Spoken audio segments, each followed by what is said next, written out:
एक ना एक दिन करुणा जरूर करते हैं, दया जरूर करते हैं।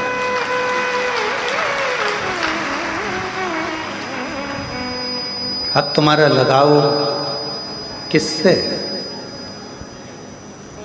हम कभी अपनी व्यासपीठ से ये नहीं कहते कि आप परिवार में लगाव मत रखो, या अपने बच्चों में लगाव मत रखो, या अपने कुटुंब में लगाव मत रखो।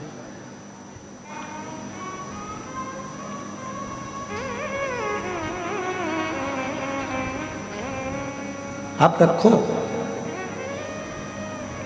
परिवार में भी लगाव रखना जरूरी है, कुटुंब में भी, रिश्तों में भी, नातों में भी, सब में लगाव रखना बहुत जरूरी है। सब में लगाव रखो, मना नहीं कि लगाव न रखा जाए, पर शिव महापुराण की कथा कहती है कि एक लगाव तुम्हारा शिवालय से भी होना चाहिए, मंदिर से भी होना चाहिए, और अपने सनातन धर्म से भी होना चाहिए।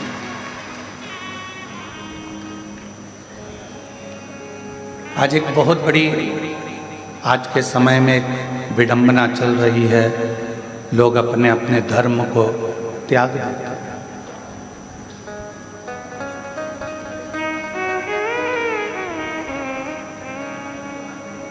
और यदि देखा जाए तो पूरे विश्व में केवल एक ही धर्म है, और वो सनातन धर्म है।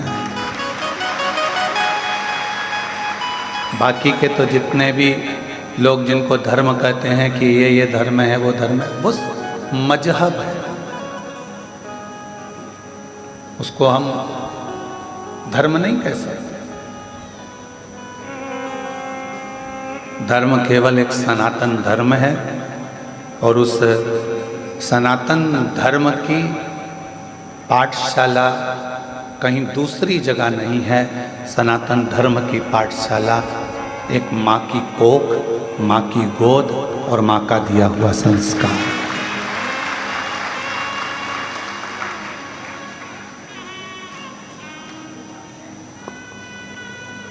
एक माता की गोद, माता की कोख और माता का संस्कार, ये हमारे सनातन धर्म की मजबूती देता है।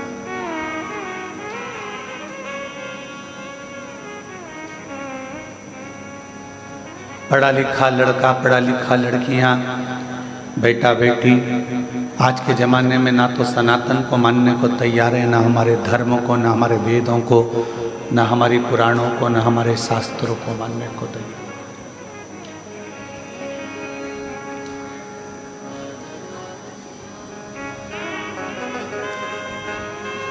माना साइंस ने बहुत तरक्की करी है, बहुत कुछ साइंस ने किया है, विज्ञान ने किया है, हम सब मानते हैं।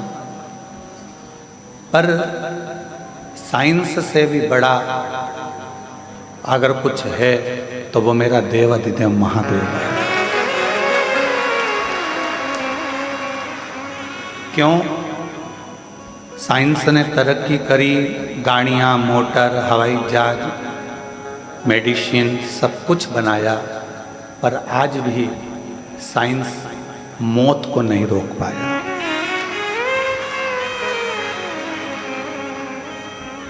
आज भी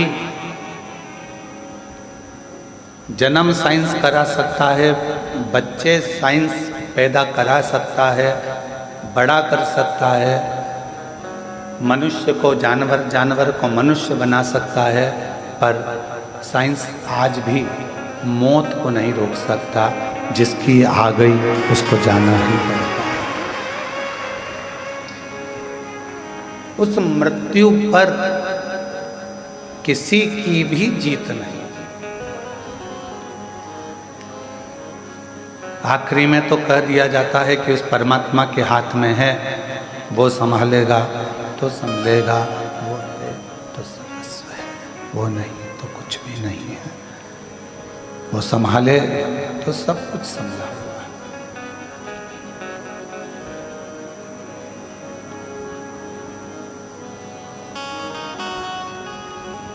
एक डॉक्टर भी आखिरी में कह देता है कि वो उस परमात्मा के हाथ में है, उसके हाथ में।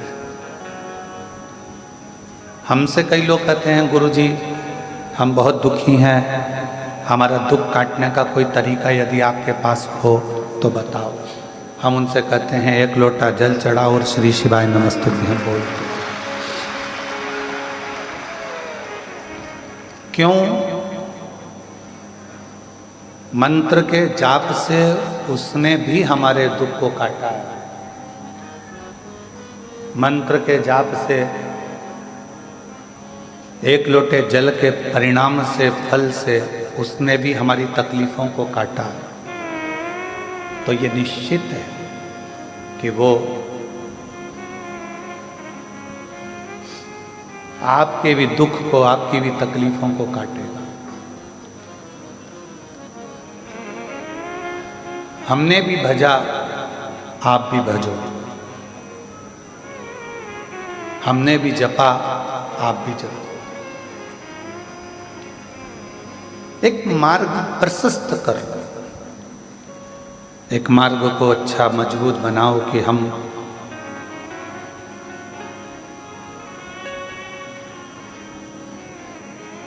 इस मार्ग पर चलेंगे और इस मार्ग पर चलने पर मुझे परमात्मा की अविरल भक्ति प्राप्त हो।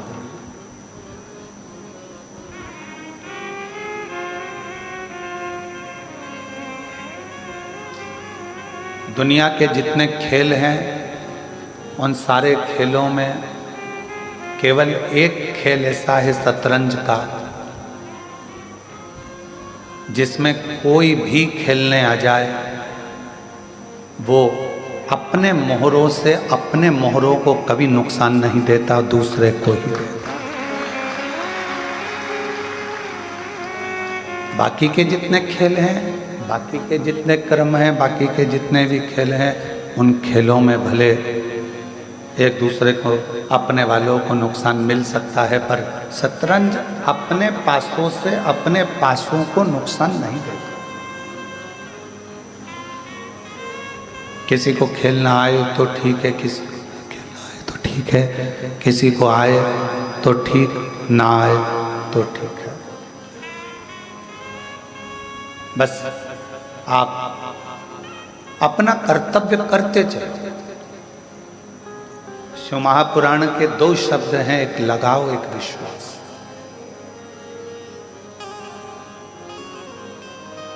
जितने जितने दुनिया के प्रवचन देने वाले हैं वो कहते हैं कि संसार में लगाव मत रखो, परिवार में लगाव मत रखो, धन में लगाव मत रखो, कुटुंब कबीले में लगाव मत रखो। उनका कहना अलग बात है, और उनसे खुद से पूछा जाए या उनका जीवन देखा जाए तो जितना लगाव तो आपका नहीं, उतना आज की दुनिया के बाबाओं का लगाव रहता है।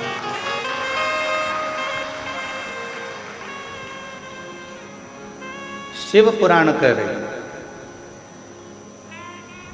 कहना सरल है कि लगाव मत रखो। इसलिए शायद शिव महापुराण में तुमरुका जी ने चंचुला देवी से कहा तुम अपने परिवार में भी लगाव रखो, तुम अपने पति में भी लगाव रखो, तुम अपनी पत्नी में भी लगाव रखो, तुम अपने माता पिता में भी लगाव रखो, तुम अपने रिश्ते नातों में भी लगाव रखो। तुमरुका जी कहते हैं पर इन सब के साथ में एक लगाव भगवान शंकर से, उनके शिवालय से, मंदिर से, सनातन धर्म से भी लगाव।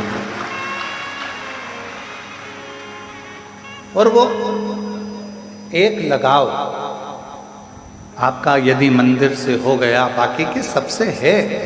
हम बच्चों को लगाव ना रखें ऐसा नहीं कह रहे, लगाव रखो।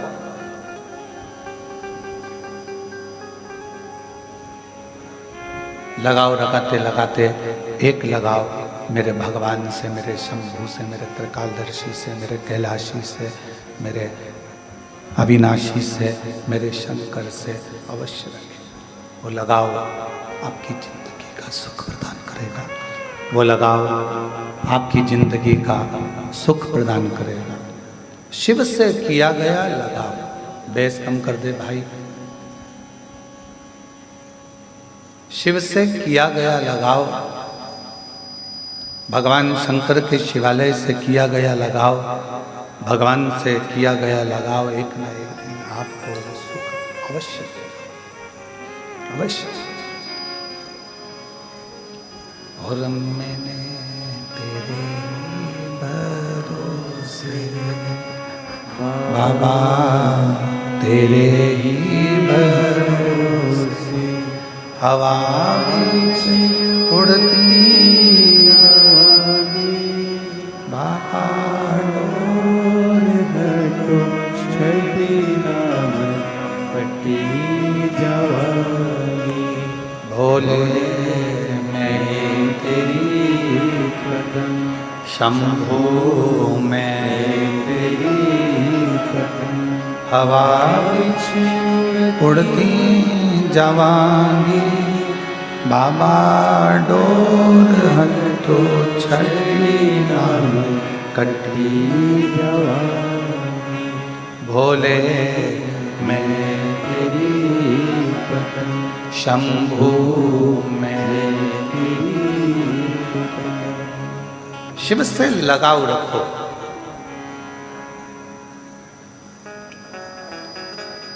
हम जिस कक्ष में रहते हैं उस कक्ष के बाहर एक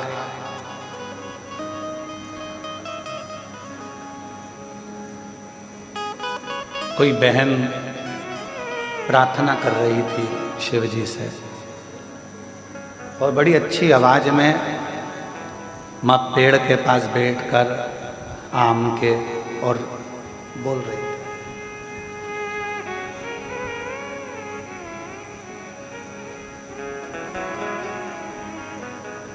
अब हम सुन रहे थे कि भाई क्या बोल रही है। उसने भगवान शिव जी से कहा, भोलेनाथ नजर लगे ऐसा रूप देना मेरे को। ऐसा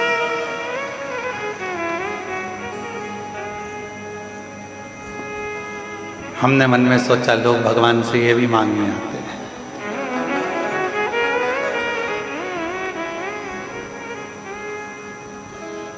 फिर बोली वो,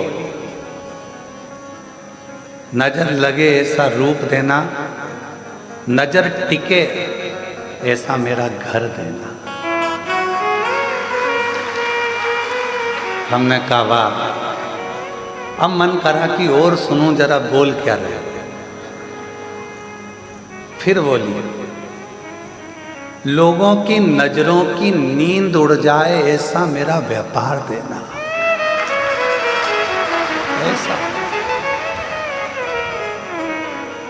और फिर बोली, मेरे नजरों में आप बसे रहो ऐसा वर देना। ऐसी अब इसमें उसने क्या गलत मांगा बताओ। है पहले हम भी लगे थे कि बताओ क्या बोल रही है कि नजर लगे ऐसा रूप देना, नजर टिके ऐसा घर देना और दूसरों की नजरों की नींद उड़ जाए ऐसा व्यापार देना और मेरी नजरों में आप हमेशा बसे रहें ऐसा वर देना। ये कृपा आप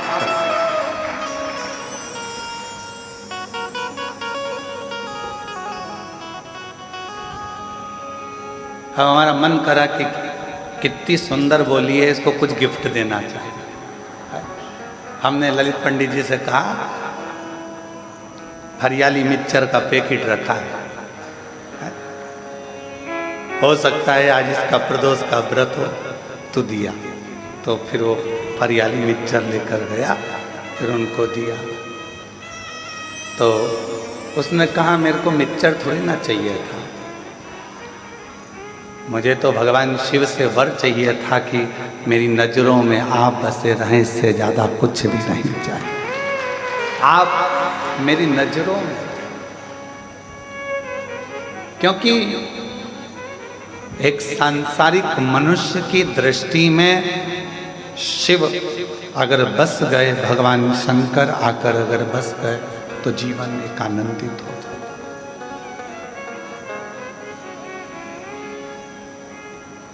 बसाओ, आपके नैनों में भी सब कुछ बसाओ, पर उसके साथ में शंकर का बसाना जरूर।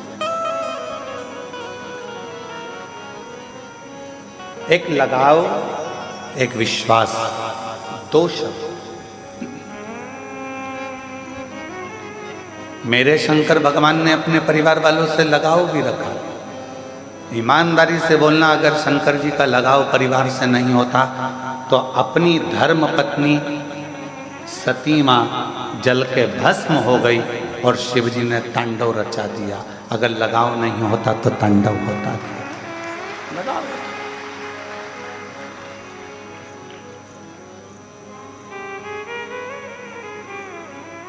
मेरे शंकर भगवान ने घर नहीं छोड़ा, मेरे शिव जी ने अपना परिवार नहीं छोड़ा, अपना घर नहीं छोड़ा, अपना कुटुंब नहीं छोड़ा।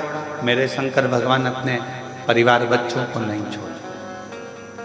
33 कोटि देवता में केवल एक देवाधिदेव महादेव ऐसे हैं जिनका पूरा परिवार जगत में पूजा जाता है। धर्म पत्नी पार्वती माँ दुर्गा की भी पूजन होती है, तो गणेश जी की भी पूजन होती है, षडानंद कार्तिकेय जी की भी पूजन होती है। रिद्धि सिद्धि बहुओं की भी पूजन होती है, तो शुभ लाभ की भी पूजन होती है पोतों की। पर पोतों की आमोद प्रमोद की भी पूजन होती है, तो मेरे शंकर भगवान की बेटियों की भी पूजन होती है। वो शिव है, वो शंकर है, वो करुणा सागर, वो त्रिकालदर्शी, वो कैलाशी, वो अविनाशी है, वो शिव है। और शिव जी ने, तुमरुका जी ने चंचुला देवी से कहा कि मेरे शंकर भगवान अपने भक्त को एक वर बहुत जल्दी देते हैं। कौन सा वर देते हैं? तो कहा शिव जी अपने भक्त को वर देते हैं, तू मेरे परिवार का अंग है। अगर तू मेरे मंदिर में आकर एक लोटा जल चढ़ा रहा है, मेरे मंदिर में आकर मेरी पूजन कर रहा है, सेवा कर रहा है, चाकरी कर रहा है, तू मेरे मंदिर में सेवा चाकरी में लगा है, तो तू मेरे परिवार का अंग है। मैं अपनी धर्म पत्नी की पूजन करा सकता हूँ, बेटों की करा सकता हूँ, बेटियों की करा सकता हूँ, पोता पोती की पूजन करा सकता हूँ। तो शिव जी कहते हैं जो मुझे भजता है उसकी भी जगत में मैं जय जयकार करा देता हूँ। उसकी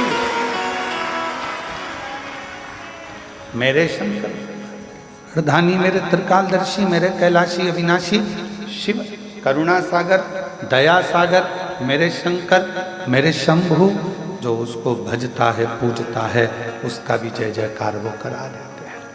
आप खुद अंदाजा लगाओ, आप खुद स्मरण करिए, आप खुद विचार करिए।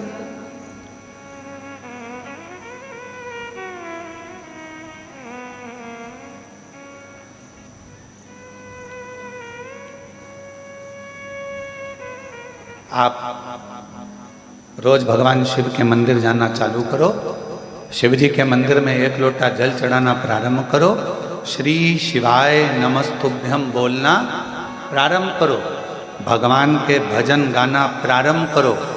मोहल्ले में, कॉलोनी में तुम्हारा वैल्यू इतनी ऊपर हो जाएगी कि मोहल्ले में कोई भी धार्मिक कार्यक्रम होगा सबसे पहले निमंत्रण तुम्हारे पास ही आएगा। करके देखो, प्रैक्टिकल करिए। शिव जी के मंदिर जाना चालू करो, शंकर जी का गुणगान गाना चालू करो, मंत्र बोलना चालू करो, श्री शिवाय नमस्तुभ्यम बोलना चालू करो, भगवान की विरल भक्ति को धारण करना प्रारंभ करो। धीरे धीरे मोहल्ले के लोग, कॉलोनी के लोग, मंदिर के लोग आपको सम्मान देने लगेंगे। जी जी, कल हमने प्रदोष के भजन रखे, तुम्हें तो आना ही पड़ेगा, तुम्हारे बिना हम कार्यक्रम नहीं करेंगे। कितनी वैल्यू रिश्तेदारों के लिए इतना करा, परंतु उनने ये नहीं कहा कि तुमको आना ही पड़ेगा, तुम्हारे बिना हम ये कार्यक्रम नहीं करेंगे। पर मोहल्ले के, कॉलोनी के लोग, मंदिर के लोग, सोसाइटी के लोग, धर्म से जुड़े हुए लोग आपके भजन से इतने इम्प्रेस हो जाते हैं, आपके स्मरण से इतने आनंदित हो जाते हैं, आपकी सेवा से, चाकरी से इतने आनंदित हो जाते हैं कि आपको बुलाया जाए।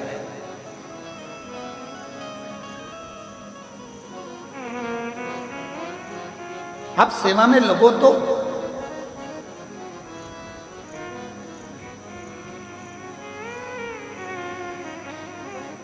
पहले हम ठाकुर जी की हवेली में सेवा करने के लिए जाते थे तो अलग से फ़ोन किया जाता था,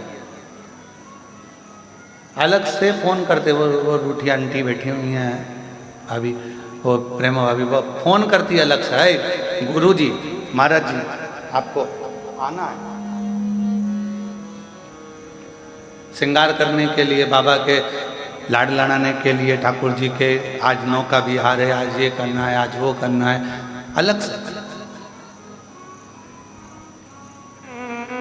तो घर के लोग कहते थे तुम बड़े वीआईपी हो, तुम्हें अलग से फोन कर कर बुलाया जाता है, और इतने सारे दर्शन करने आते हैं उनको नहीं बुलाते। हमने कहा जो ठाकुर की सेवा में, शिव की सेवा में, भगवान की सेवा में जो लगा हुआ है उसको अलग से ही फोन कर कर बुलाया जाता है, क्योंकि ये मेरी सेवा में लगा अलग से। और अंत समय प्रभु आना पड़ेगा, वचन दिया तो निभाना पड़ेगा, आए ना आए प्रभु कुटुंब कबीरा, अंत समय प्रभु आना पड़ेगा, वचन दिया तो निभाना पड़ेगा, अंत समय प्रभु आना पड़ेगा, वचन दिया तो निभाना पड़ेगा। शिव मेरे वचन को निभाते हैं। आप बस दो शब्द अपने अंदर उतार लो, एक लगाओ, एक विश्वास। लगाओ भी शिव जी से रखिए और विश्वास भी शिव पर रखिए, फिर देखिए कि मेरे शिव आपके लिए क्या क्या करते हैं, कैसे कैसे करेंगे। आप लगाओ भी रखो विश्वास।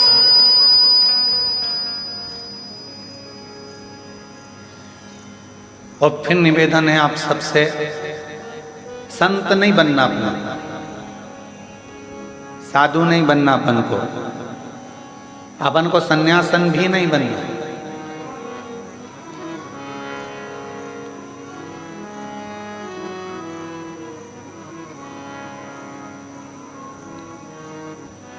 कई मेरी बेटियां कहती है गुरुजी मेरा मन नहीं है कि मैं शादी करूं।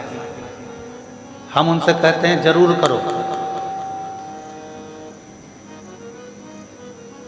अरे गुरुजी हमारे घर का हाल देख रहे हैं, परिवार देख रहे हैं, इन लोगों को देख रहे हैं, उन लोगों को देख रहे हैं, सब रो रहे हैं, शादी करके करेंगे क्या? हमने कहा नहीं नहीं नहीं, करो, जरूर करो। क्यों?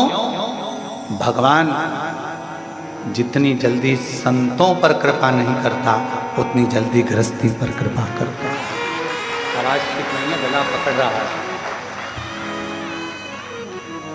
भगवान जितनी जल्दी संतों पर कृपा नहीं करता उतनी जल्दी गृहस्थी पर कृपा करता है।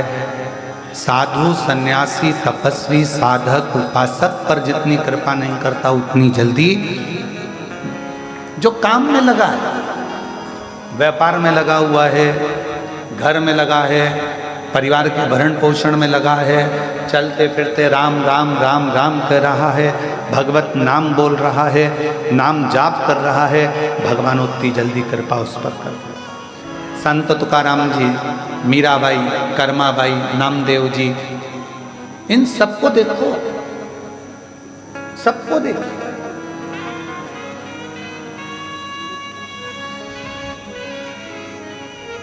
एक एक संत की लिस्ट उठाकर देखिए। प्रहलाद जी को देखिए, ध्रुव जी को देखिए, मीराबाई को देखिए, कर्माबाई को देखिए। जितने जितने जिन्होंने भगवान को प्राप्त करा उन्होंने अपना कोई घर नहीं त्यागा था, उन्होंने तो बस अपने भीतर के विकारों को, अहंकार को, काम को, लोभ को, आसक्ति को, तृष्णा को, वासना को त्याग दिया था। तो भगवान को मिलने में देरी नहीं लगी, वो मिल गए।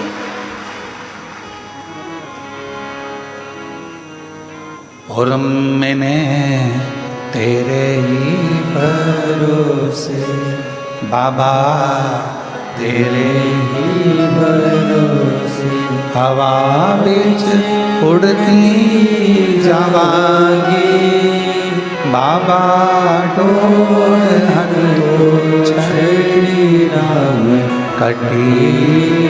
इन स्पीकरों को थोड़ा कम कर दो, हट से रहे हैं।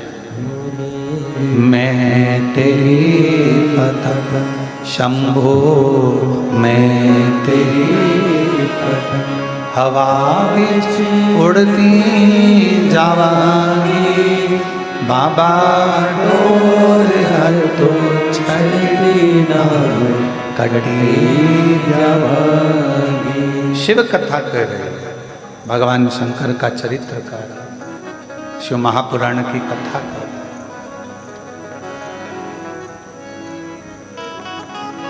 कभी गलत मार्ग की ओर मत जाओ,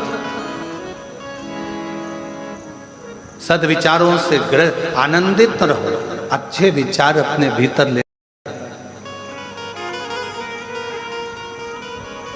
शिव महापुराण के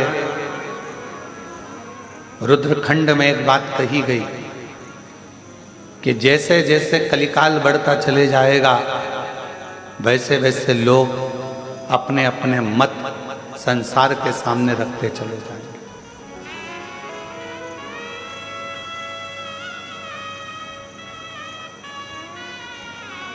कलिकाल बढ़ेगा, लोग अपने अपने मत रखेंगे। कोई कहेगा नमः शिवाय बोलो, कोई कहेगा ओम नमः शिवाय बोलो, कोई कहेगा राम राम बोलो, कोई कहेगा हरे कृष्ण बोलो, कोई कहेगा ये बोलो, कोई कहेगा वो बोलो, कोई कहेगा इसको मत बोलो, कोई कहेगा ऐसा मत बोलो। जैसे जैसे कलयुग बढ़ता चले जाएगा, जैसे जैसे कलयुग बढ़ेगा वैसे वैसे लोग अपना अपना मत रखेंगे। अब दुनिया के लोग अपना मत रख रहे हैं तो तुम भी अपना मत रखो।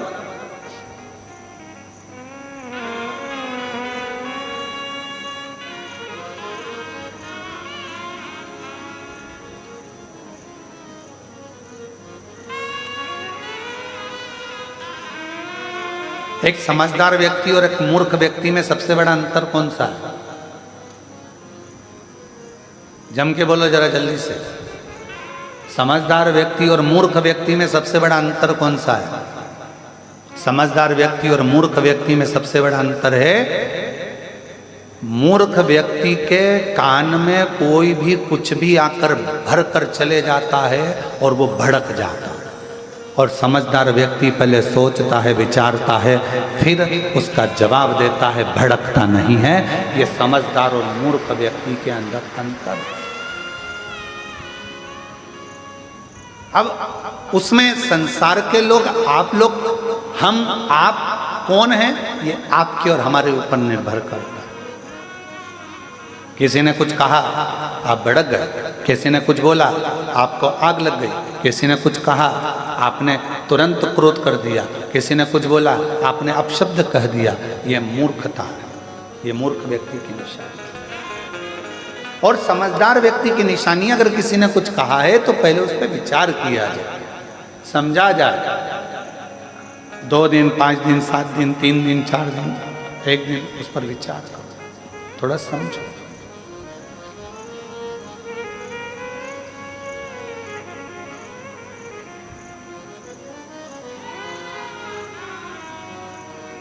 आजकल एक नया काम हो गया, नए नए लड़का लड़कियां कहते हैं कि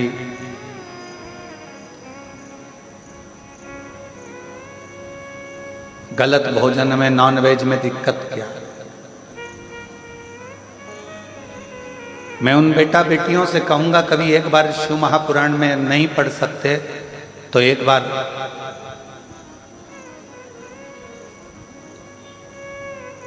उज्जैन में 84 महादेव में एक महादेव हैं 21वें नंबर के, उनका दर्शन कर। उज्जैन में जाकर दर्शन नहीं कर सकते तो काशी के 80 घाट के नज़दीक में एक मंदिर है, उसका दर्शन कर। वहाँ भी नहीं जा सकते तो आंध्र प्रदेश का एक मंदिर है, उसका दर्शन कर आओ।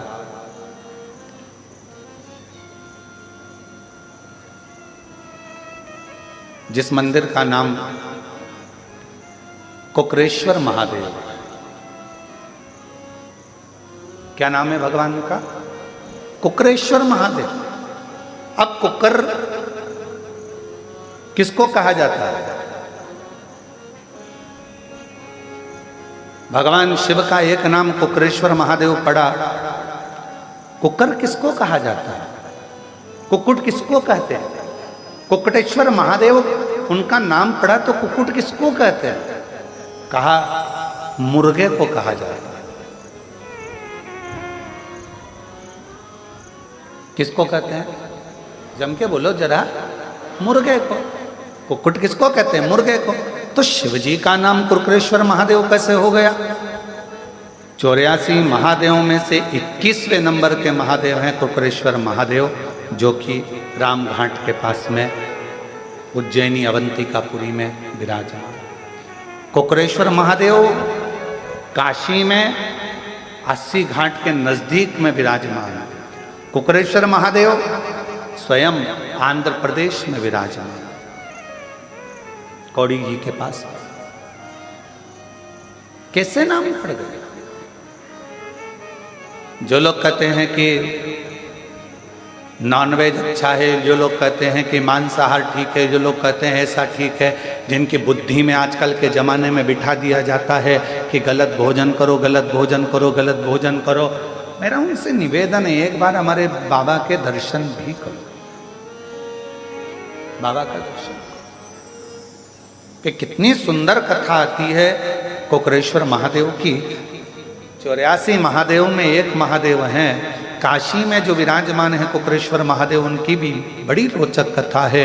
आंध्र प्रदेश में जो कुकरेश्वर महादेव विराजमान है, उनकी भी बड़ी रोचक कथा है। इन कथाओं को निकालो कि शिवजी को भी कौन सा नाम मिला? मुर्गे का नाम, कुकरेश्वर महादेव।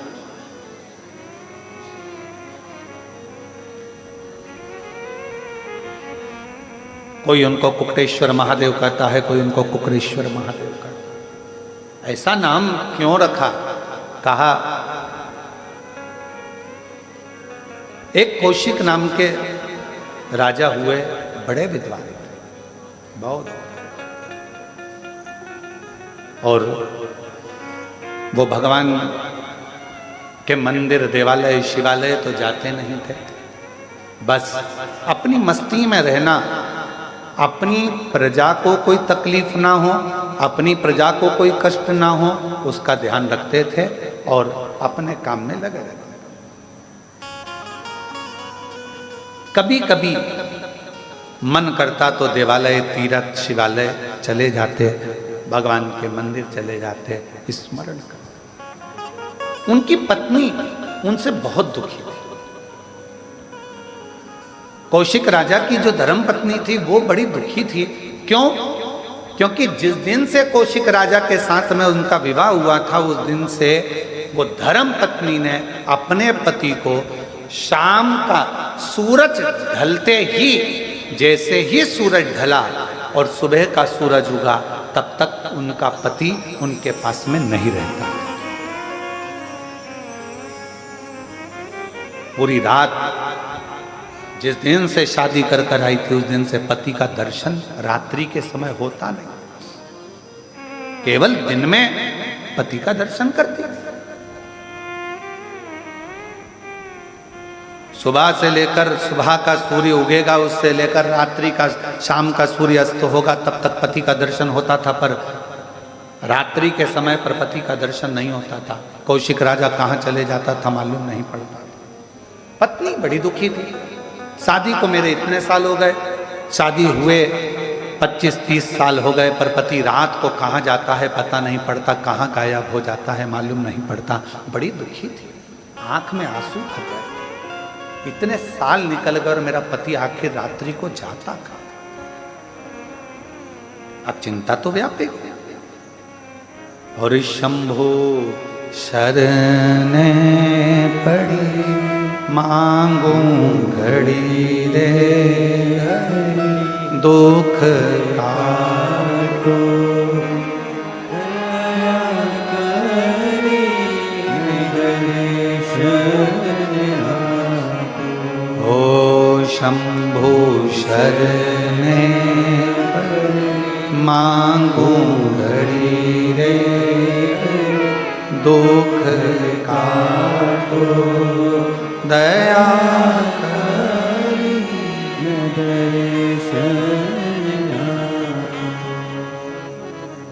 अब पत्नी के मन में ये प्रश्न करते करते करते करते शादी के 35 साल निकल गए, पर पति रात को कहाँ जाता है, कहाँ पहुँच जाता है, कहाँ गायब हो जाता है मालूम नहीं, समय निकल।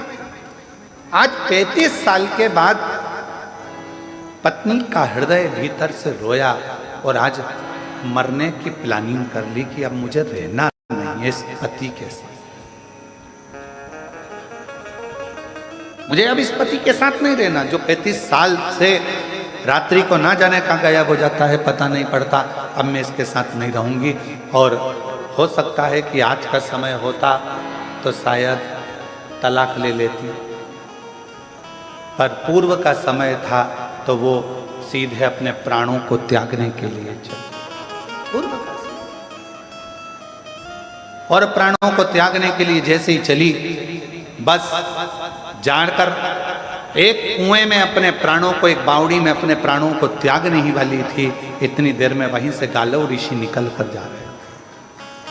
अब देखिएगा जरा, शंकर करुणा कैसी करता है, शिव कृपा कैसी करता है। जब जब व्यक्ति हारता है, जब जब व्यक्ति हारता है, और अगर उसने कभी जिंदगी में एक लोटा जल चढ़ाया होता है, तो उसके हार के समय पर शिव खुद किसी ना किसी को भेज देते। शिव करुणा सागर किसी ना किसी को भेज देते हैं। गालव ऋषि का आगमन हुआ और गुरु का काम क्या है? आप लोग शिव गुरु, शिव महापुराण की कथा सुन रहे हो। गुरु का काम क्या है? दीप जलाना, प्रकाश करना। गुरु का काम है प्रकाश करना। और गुरु, सर्वश्रेष्ठ गुरु का लक्षण क्या है? सर्वश्रेष्ठ गुरु वही होता है, एक राजा के महल में भी दीप लगाए तो एक गरीब की झोपड़ी में भी दीप लगाए तो समझना कि गुरु है। राजा के महल में भी जो दीपक से प्रकाश करता है और गरीब के झोपड़े में भी दीपक से प्रकाश करता है, वो गुरु होता है। पैसे वाला आया, दरवाजा खोल दिया। धनपति आया, दरवाजा खोल दिया। सत्तापति आया, दरवाजा खोल दिया। मालूम पड़ा कि वैभवपति से, धनपति और सत्तापति से तो मिलने की तमन्ना होती है, और कोई गरीब बड़ा साधारण सा आ गया तो ठोकर मार कर चल दी है, धक्का देकर चल दी है। वो श्रेष्ठता नहीं, वो श्रेष्ठता नहीं।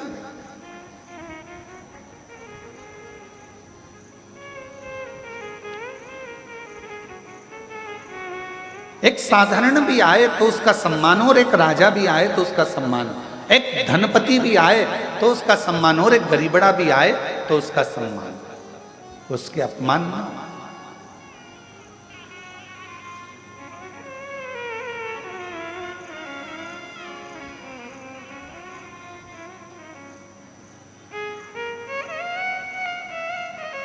एक नम्रता के साथ में, एक गुरु का सर्वश्रेष्ठ कर्तव्य, गुरु का सर्वश्रेष्ठ लक्षण ही यही है कि राजा के महल में भी दीपक से प्रकाश कर रहा है तो गरीब के घर में भी दीपक से प्रकाश करे, दोनों का। क्योंकि दिया जो होता है वो ये नहीं देखता है कि राजा का महल है कि गरीब का झोपड़ा है, दीपक तो प्रकाश करना जानता है। उसी तरह गुरु गुरु होता है, वो सर्व जगत में प्रकाश करना जानता है। वो ये नहीं कि मैं इसको ज्ञान नहीं दूंगा, ये ऐसा है वो वैसा है। शिव महापुराण की कथा कथी है, जिनको किसी ने नहीं अपनाया, जिन भूत प्रेत चुड़ैल भूतनी डाकनी पिशाचनी, जिनको दुनिया के लोगों ने धुतकारा, जिनको दुनिया के लोगों ने, कोई अपने घर की शादी में भूत को नहीं बुलाता, प्रेत को नहीं बुलाता। लोग अपने घर की शादी में देवी देवता नोचते, जगत जननी दुर्गा भवानी की पूजन करो, माता पूजन है। लोग पत्रिका में लिखाते हैं, शादी की पत्रिका छपती है तो उसमें लिखते हैं माता पूजन, मंडप, गणेश पूजन। तुमने कभी पत्रिका में देखा भूत पूजन,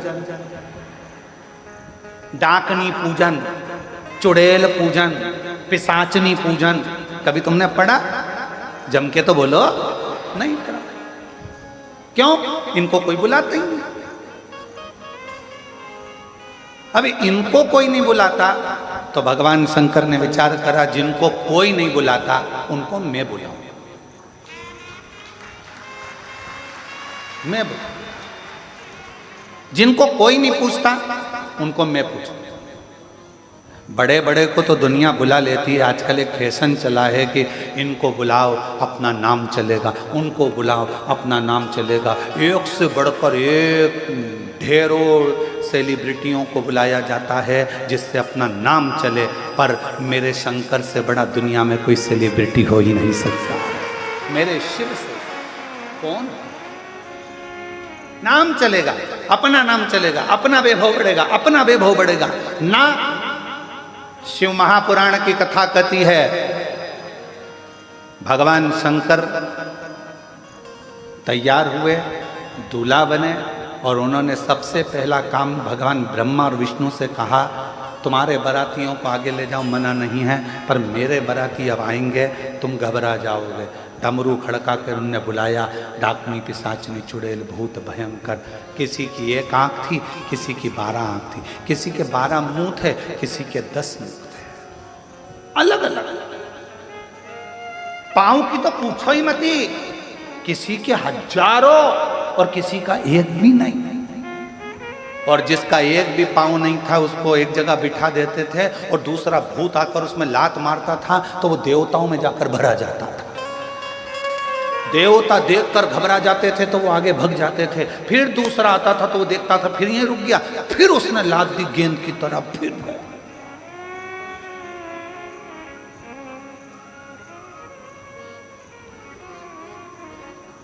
एक जगह पर भगवान शंकर का नंदी पहुंच गया और वो जो बिना पांव वाला भूत था वो बैठा था। शंकर जी ने उसको हंसकर पूछा, क्यों रे, क्या हो गया? वो भूत बोला, बहुत देर से लोग मुझे लाती लात मार रहे हैं, बहुत देर से। कुछ कृपा करो ना प्रभु, अभी पीछे से और आ रहे होंगे, फिर लात देंगे धर के। शंकर भगवान अपने भक्त को बल देते हैं। तो शिव जी ने कहा उस भूत से, क्यों चिंता करता है, हल्का रहेगा तो लात मारेंगे, मेरा वर है तुझे, एकदम भारी हो जा, एकदम भारी, पत्थर की तरह, फिर देखूं लात पड़े कि नहीं पड़े। फुटबॉल का मैच देखा है आप लोगों ने? फुटबॉल का, अरे जम के तो बोलो। फुटबॉल के मैच में एक अकेली फुटबॉल को इधर से भी लात, उधर से भी लात, इधर से भी लात, उधर से भी लात मारी जाती है। क्यों मारी जाती है? क्योंकि वो अंदर से खाली होती है। अगर वो फुटबॉल में रेत भर दी जाए, पत्थर भर दिया जाए, तो किसी के बाप में दम हो तो मार के बताए। फुटबॉल खाली है तो लात पड़ रही है, भरा गई तो किसी में दम नहीं कि लात मार दे। शंकर भगवान हमेशा बल देते हैं। शिव जी ने कहा चिंता मत कर, अब कोई लात मारे तो उससे पहले मेरा नाम लेके कल्ला जीवड़ा कर कर कठोर बनकर बैठ जाना, फिर लात नहीं पड़ेगी। तो कहा प्रभु फिर मैं आपकी बारात में चलूंगा कैसे? शिव जी कहते हैं जब इतना बल अंदर से आ जाएगा कि तू पत्थर की तरह हो जाएगा तो अपने बल पर हाथ से चल कर आएगा, चिंता मत कर, चलेगा, दौड़ेगा। और वही हुआ, पीछे से एक भूत आया, उसने जो लात दी, लात देते से उसकी लात टूट गई। उसने सोच लिया अब अपन में इतना बल आ गया है तो अपने हाथ किस काम का आएंगे। उसने पाँव की जगह हाथ से चलता चलता भगवान शिव की बारात में पहुंचा है, क्योंकि शिव बल प्रदान करते हैं। सबसे बड़ा बल देने वाला एक ही है, वो महाबलेश्वर देवाधिदेव महादेव है। शिव जी का एक नाम महाबलेश्वर है क्योंकि वो बल प्रदान करता है। भगवान शंकर अविरल बल देते हैं, इसलिए उनका नाम महाबलेश्वर भी कहा। हाथ के बल पर चल।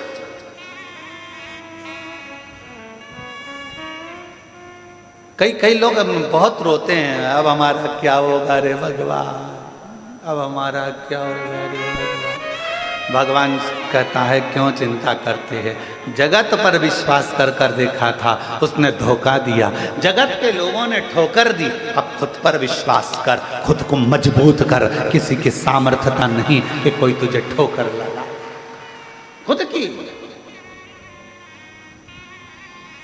अपने आप को बुलंद करिए,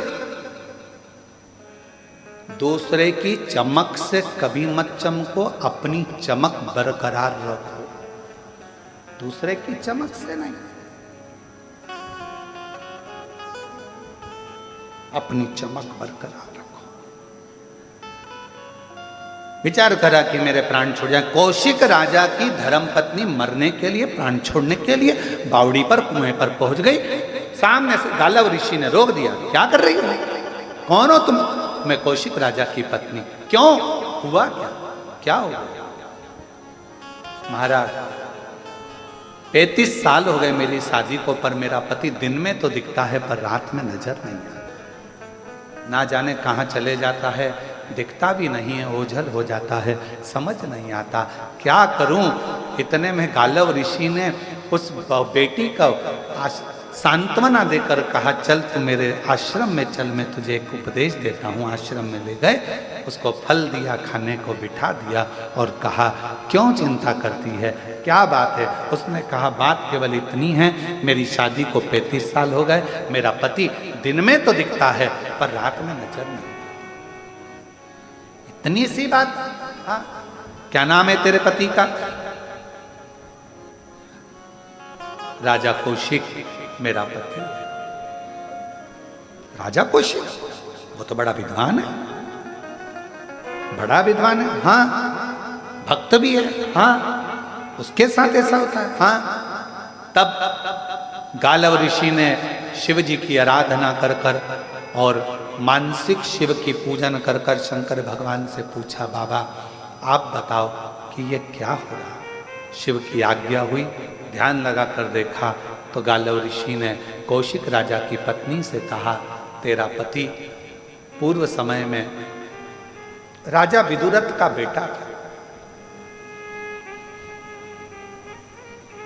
एक राजा हुए हैं विदुरथ, उनका पुत्र पूर्व समय में तेरा पति राजा कौशिक पूर्व समय में राजा विदुरथ का बेटा था, और इतना सुंदर था, इतना सुंदर था, सारे ठाट उसके हाथ में थे, सारी स्त्रियों का भोग भी वो भोगता था, सारे साज का भोग वो भोगता था, पर एक गलत काम वो करता था, क्या कि वो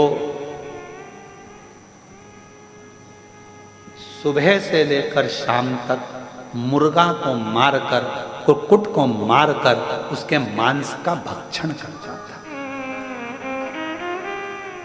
उसके मांस का भक्षण करता था।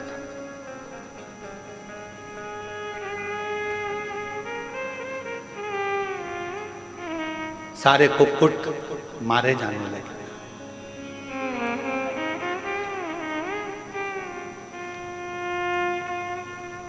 प्राण छूटने लगे सारे मुर्गाओं के, सारे कुक्कुटों के। नगर के जितने कुक्कुट थे, जितने मुर्गा थे, सब अपने राजा के पास गए। राजा का नाम था, मुर्गाओं का, कुक्कुट का जो राजा होता है उसका नाम होता है ताम्रचूर्ण। क्या नाम है? ताम्रचूर्ण। कुक्कुट का राजा, मुर्गा के राजा का नाम है ताम्रचूर्ण। ताम्रचूर्ण राजा के पास में गए, महाराज वो विदुरथ राजा का बेटा हमको मार मार कर खाता जा रहा है और हम सब कष्ट में हैं, कुछ करिए।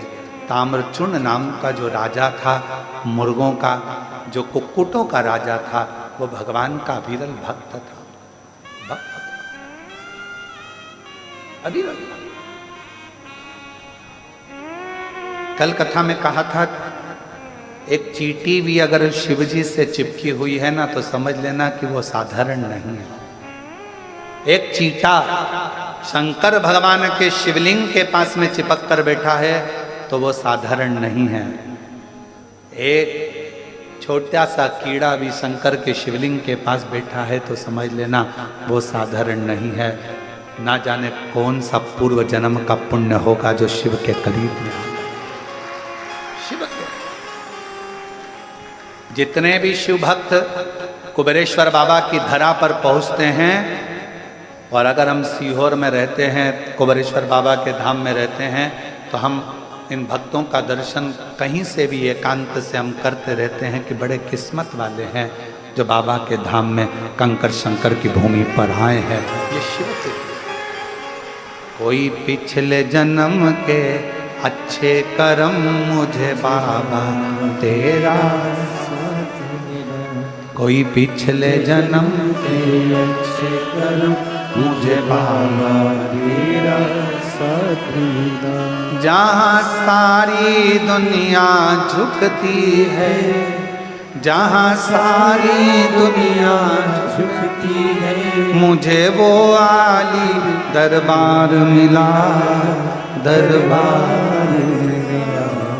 कोई पिछले जन्म के अच्छे कर्म मुझे बाबा तेरा साथ, कोई पिछले जन्म के अच्छे कर्म मुझे बाबा तेरा साथ। कोई पिछला जन्म का कोई पुण्य हो, पिछले जन्म का कोई,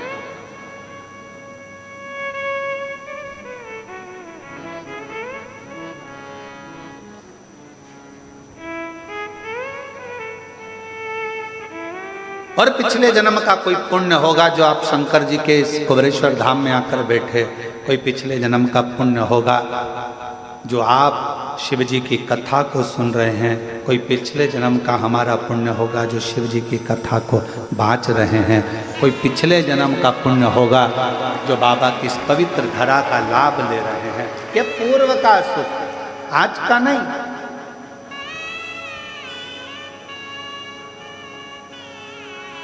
ताम्रचूर्ण मुर्गों का राजा, कुक्कुटों का राजा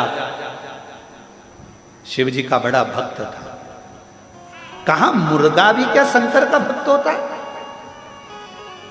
क्या मुर्गा भी शिव का भक्त? आंध्र प्रदेश के कुक्कुरेश्वर मंदिर में जाकर पूछना तो वहां बताया जाएगा कि गयासुर यज्ञ पूर्ण करे, उसके लिए भगवान शंकर मुर्गे का रूप रखकर कूक भर देते हैं, तो भगवान शंकर महाकुक्रेश्वर महादेव के रूप में पूजा। कभी जाकर देखिए। कई लोग तो काशी में भी रहते हैं, तो काशी में भी भगवान शंकर के जो अविरल मंदिर हैं, बहुत सारे बहुत मंदिर हैं काशी में छोटे छोटे, जिनका स्मरण लिंग पुराण में आता है, स्कंद पुराण में आता है, और सुंदर कथाओं का लाभ। आप जो कथा सुन रहे हैं, ये कथा भी स्कंद पुराण के काशी खंड के 53वें नंबर के अध्याय की है। और यही कथा अवंतिका खंड स्कंद पुराण में भी वर्णन करी गई है। यही कथा। आप लाखों की संख्या में आए हो भगवान शिव की अविरल भक्ति को श्रवण करने के लिए। बस लोग कहते हैं सीहोर वाले महाराज जी ना जाने कहाँ से कथा बाजते हैं, ना जाने कहाँ से कथा बोलते हैं। तो सबसे निवेदन है, हम केवल शिव महापुराण ही नहीं, सारी पुराणों का सार लेकर जहाँ जहाँ से शिव को लिया जा सकता है, जहाँ जहाँ से मेरे ओघड़दानी से कुछ सीखा जा सकता हो, जहाँ से मेरे शंकर भगवान करुणा कर सकते हैं, वहाँ वहाँ से शिव की पवित्र कथा का लाभ आप तक पहुँचाने का प्रयास किया जाए। पूरा प्रयास ये करा जाता है कि शंकर जी की कथा आप तक पहुँचे। एक एक स्कंद पुराण हो, चाहे लिंग पुराण हो, चाहे नर्मदा पुराण हो, चाहे भविष्य पुराण हो, कूर्म पुराण हो, चाहे नारद पुराण हो, चाहे जो पुराण हो, वामन पुराण, वराह पुराण, जो पुराण, उसका सबका सार आप तक पहुँचे।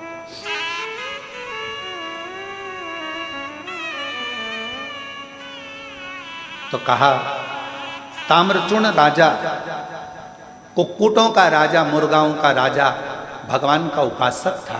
और उस राजा के पास सूचना पहुंच गई कि ये विदुरथ नाम के राजा का बेटा तो हमको मार मार कर खाए जा रहा है और बहुत कष्ट दे रहा है, कुछ कृपा करिए, कुछ दया करिए, कुछ कृपा। गालव मुनि ने कहा रानी से, हे रानी, तभी उसी समय ताम्रचूर्ण राजा को क्रोध आ गया जो शिवजी के मंदिर से आ रहा था, जो शंकर की आराधना में डूबा रहता है, शिव की उपासना में डूबा रहता है, भगवान शंकर की आराधना में जो डूबा रहता है, धीरे धीरे धीरे धीरे शिव का अंश का भाव, उसमें एक अंश मात्र का शिव करुणा का भाव आने लगता है और उसकी वाणी भी सिद्ध हो जाती है। कबीरदास जी का एक प्रसंग सामने आता है कि कबीरदास जी के बेटे के पास में एक व्यक्ति आया और आकर किसी ने कहा कि इस व्यक्ति को शरीर में कुष्ठ रोग हो गया। कुष्ठ रोग? हमने सुना है कि आप ठीक कर देते हो। कबीरदास जी के बेटे ने कहा कोई बात नहीं। कबीरदास जी के बेटे ने 3 बार राम राम राम कहा और कहा जाओ तुम ठीक हो गए और उसका रोग समाप्त हो गया। रोग समाप्त हो गया, कुष्ठ रोग मिट गया। कितनी बार राम राम बोला? जम के बोलो जरा। 3 बार राम राम बोला, कुष्ठ रोग समाप्त हो गया। वो चले गया। थोड़ी देर बाद कबीरदास जी आए और कबीरा बाबा ने पूछा बेटा क्या बात है, ये जो बाहर गया ये कौन था? कहा इसके शरीर में कुष्ठ रोग हो गया था, बीमार था, आस लेकर आया था, इसलिए मैंने 3 बार राम राम राम राम कहकर उसका रोग समाप्त कर दिया। कबीरदास जी की आंख में जल झलक गया। कबीरा बाबा ने कहा अपने बेटे से तुम्हारी भक्ति अभी प्रबल नहीं हुई है, तुम्हारा विश्वास अभी प्रबल नहीं हुआ, इसलिए तुम्हें 3 बार राम राम कहकर दुख मिटाना पड़ रहा है। जिस दिन तुम्हारा विश्वास और भक्ति प्रबल होगी, मुख से नाम नहीं निकलेगा, घट की जिभ्या में राम होगा और देख लोगे उतने में दुख कट जाएगा। केवल देखो और दुख कटे, समझ लेना कि तुम्हारा भगवान पर भरोसा बढ़ गया है। तुम्हारे देखने से, मात्र तुम्हारी दृष्टि से उसका दुख कटने लगा। केवल देखने से दुख कट रहा है, समझ लो कि तुम्हारा विश्वास उस इष्ट के प्रति, तुम्हारा भरोसा उस परमात्मा के प्रति और तुम्हारा सिद्धता उस मंत्र के प्रति बढ़ गई है। मंत्र। मेरी जीजियां, मेरे जीजा हूं, मेरी बेटियां, बेटा हूं, आप लोग कथा में आते हो, कुबरेश्वर धाम आते हो, हम कहते हैं 108 बार श्री शिवाय नमस्तुभ्यम बोला करो। ये बोलने का इसलिए कहते हैं क्योंकि आपकी वाणी, आपका घट, आपकी जिह्वा, आपका मन, आपकी नेत्र, आपकी श्रवण शक्ति, आपकी वाणी पवित्र होती चली जाए और वो मंत्र आपकी घट के जिह्वा में ऐसा बैठ जाए। जब आप कुबरेश्वर धाम से जाओ, कथा सुनने के बाद जाओ, तो आप जिसको देख लो उसकी जिंदगी सफल हो जाए, उसका दुख कट जाए, तो समझ लो कि जिंदगी का आनंद इसी को कहते हैं। कबीरदास जी ने अपने पुत्र से कहा तुझे 3 बार राम राम कहना पड़ा, जरा विचार कर, मतलब तेरी सिद्धता पूर्ण नहीं हुई है, अभी सिद्ध कर। घट की जिह्वा में राम बैठा हो और मात्र दृष्टि दी जाए, एक बार देख लिया जाए, उतने में दुख कट जाए, तो समझ लो कि जीवन का आनंद दुख कट गया।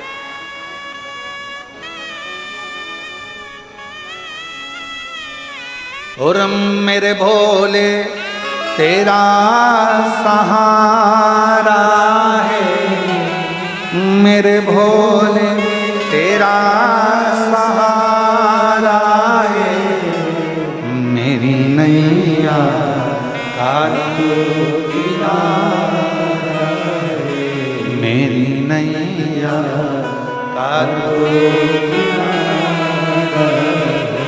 मेरे बाबा तुझे पुकारा है, मेरे बाबा तुझे पुकारा है, मेरी नैया का तू किनारा, मेरी नैया का तू किनारा।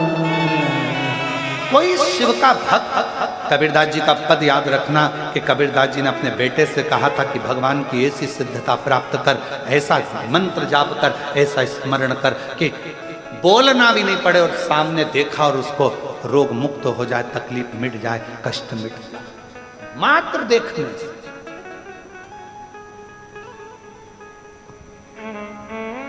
और कृपा की न होती जो आदत तुम्हारी तो सुनी रहती अदालत तुम्हारी, गरीबों के दिल में जगह तुम न पाते तो किस दिल में होती इबादत तुम्हारी।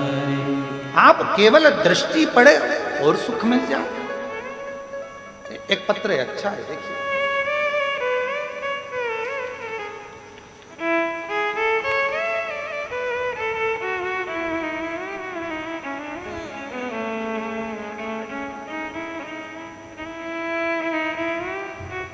मैं सीहोर की बेटी हूं, आरती नामदेव वर्मा। कहीं बैठी हैं आप ही हैं? इंदौर नाका बजरंग कॉलोनी की रहने वाली। मेरी शादी को कई साल हो गए थे, संतान का सुख नहीं था, सब तरह का इलाज करवाया पर औलाद नहीं। गुरुजी जगह जगह डॉक्टरों को दिखाया, इलाज भी जगह जगह डॉक्टरों को दिखाया, इलाज भी करवाया पर कोई आराम नहीं। फिर मुझे मेरी बहनों को और मम्मी ने आपकी कथा के बारे में बताया। फिर मैंने टीवी पर कथा सुनना प्रारंभ करी। बड़े प्रसन्न भी हुए कि हमारे सीहोर के हैं आप, और कथा का भाव रहा। गुरुदेव आंकड़े की जड़ का प्रयोग किया और प्रयोग करने के बाद भी जब कोई रिजल्ट सामने नहीं आया तब मेरी माँ ने कहा तू एक बार सीहोर आ। यहीं इंदौर नाके से गुरुजी रोज कुबेरेश्वर धाम के सामने से निकलते हैं, यहाँ से आते हैं, यहाँ से जाते हैं। एक बार खड़ी होकर हर हर महादेव चिल्लाना तो ध्यान तो जाएगा, निगाह तो पड़ेगी। तब मैं आई, बाबा के धाम पूजन भी करी कंकर शंकर की, आप मिले नहीं। फिर सफेद आंकड़े की जड़ फिर बांधी, बाहर खड़े होकर आप निकल कर गाड़ी से जा रहे थे, मैं चिल्ला कर बोली तो आपकी दृष्टि पड़ी।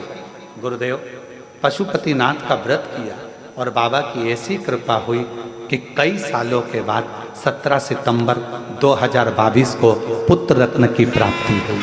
मैं बाबा को प्रणाम करता हूं। कबीरा का वो शब्द स्मरण रखिएगा, आपके लिए। आप भी अगर शिव नाम को जप रहे हो, भगवान की विरल भक्ति कर रहे हो, एक लोटा जल चढ़ा रहे हो, शिव का भजन कर रहे हो, वहां से निकल कर भी जा रहे हो तो ना जाने कितने जीवों का कल्याण करते जाओ। एक पत्र और अच्छा लिखिए।